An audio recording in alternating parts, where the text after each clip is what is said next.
এখনকার মানুষ সবার দেখবির যায়, সবা কেউ শুনবির যায় না, বুঝছেন? এত দোকানপাটি দেখে মনে হচ্ছে না যে ছোটখাটো একটা মেলা বইছে, আসলে মেলা লয়, এখানে কিন্তু সভা বইছে। আপনারা আবার সভা কি বুঝবেন না, সভা হচ্ছে জালসা। আসসালামু আলাইকুম, সবাই কেবা আছেন? রাত বিরেদি কোনে বের হয়েছি কন তো সভা দেখবির লাগিয়ে। আপনাদের আবার সত্যি কথা তিতে লাগবিনি, বুঝছেন? তারপরে সত্যি কয়া দিচ্ছি, এখনকার মানুষ আসলেও কি সভা শুনবির লাগে যায় কন তো? শোনা বাদ দিয়ে মানুষ আগে মার্কেটের মধ্যে ঢোকে, মানে যে সবাই যে সব দোকানপাটি বইছে সেখানে যায় দেখি সবাই মন করে কসমেটিক্স কেনার জন্য হুমড়ি খায়া পড়ছে।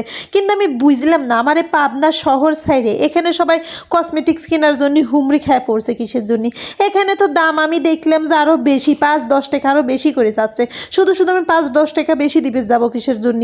সেই বেশি দাম আমার শহরের মানসিক যাই দিয়ে আসবো, ঘুরি ঘুরে আরো মেলা জিনিস কিনবো। আর এত মানুষের ভিড় রে ভাই, ওই যে কইলাম না সবাই কেউ শুনবে যায়নি, সবাই সবার দেখবির গেছে, এই যে জিনিসপাতিগুলা উপভোগ করবির গেছে, বুঝছেন?